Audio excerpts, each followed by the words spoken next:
Bom dia, terceiro ano, tudo bem com vocês? E como é que foram de férias? Eu tenho certeza que vocês descansaram bastante, assim como nós descansamos também.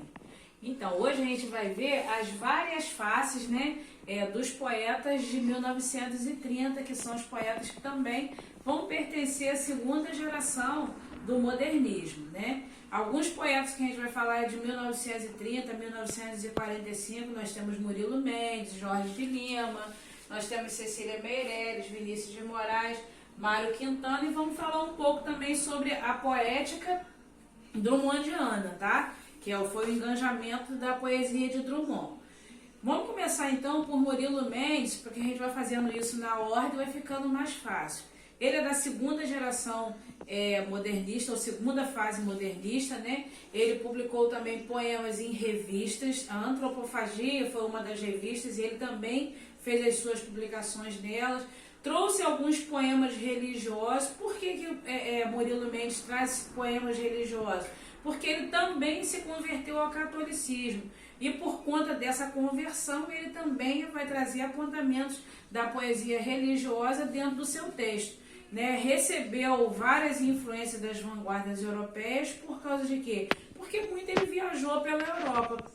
E essas viagens, né, com certeza foi conhecendo algumas vanguardas e teve bastante influência dela, principalmente a do surrealismo e a do cubismo, né? Lembrando que o surrealismo ele vai trabalhar com questões que vão além do consciente, está mais no nível do subconsciente, né? E o cubismo mais as formas geométricas.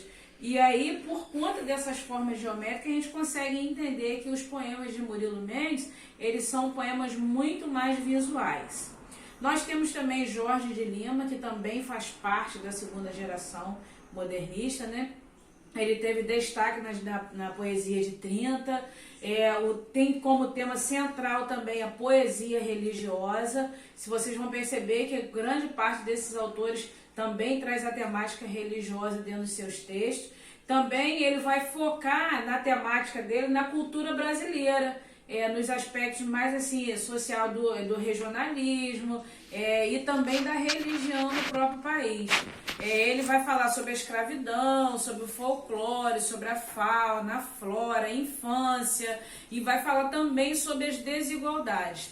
Vocês vão perceber isso à medida que vocês lerem um poema de Jorge de Lima. Nós vamos ter Vinícius de Moraes também, que há pouco tempo, né, alguns anos atrás que Vinícius ele morre. Ele é poeta e é compositor, né, fez muitas composições musicais com Tom Jobim. Né, ele teve como tema central inicial também a religiosidade.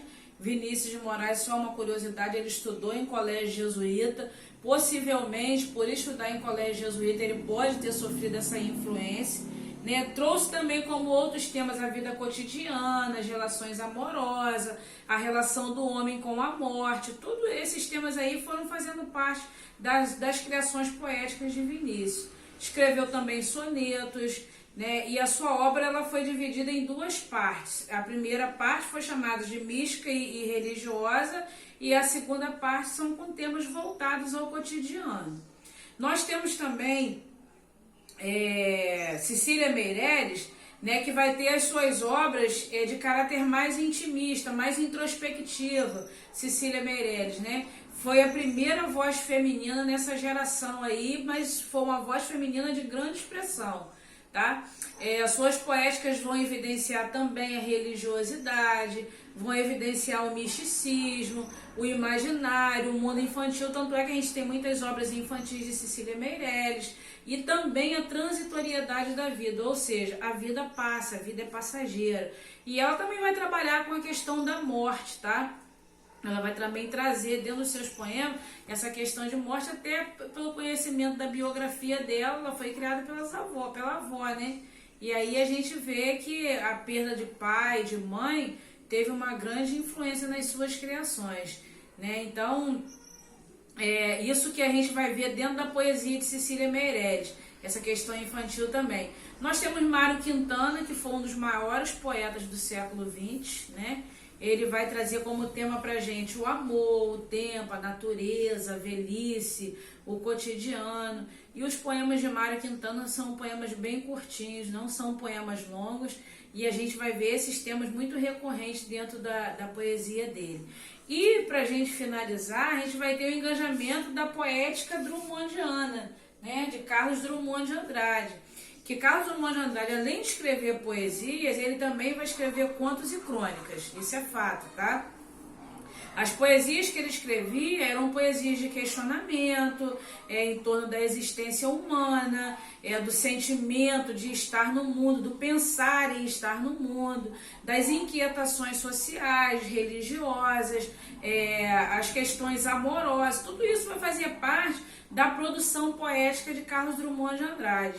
As suas poesias, elas também foram bem marcadas pela ironia, pelo pessimismo assim, diante da vida, né? E também por temas que estão muito relacionados à memória, relacionados às lembranças, né? Tanto é que a gente vai encontrar a poesia dele, que quando você lê, você vê que ele está fazendo um retorno ao passado, está tomando o passado e trazendo para a sua poesia. Então, pessoal, a gente trabalhou agora, né? Hoje a gente fez esse vídeo aí, né, acerca dos poetas de 1930, e mais adiante a gente vai conhecer um pouco mais da geração de 45, a poesia mais contemporânea, para a gente poder estar fechando esse conteúdo de modernismo, tá bom? Um abraço, corrijam as atividades, façam as atividades e depois a gente vai corrigir junto, tá bom? Um beijo, até daqui a pouco.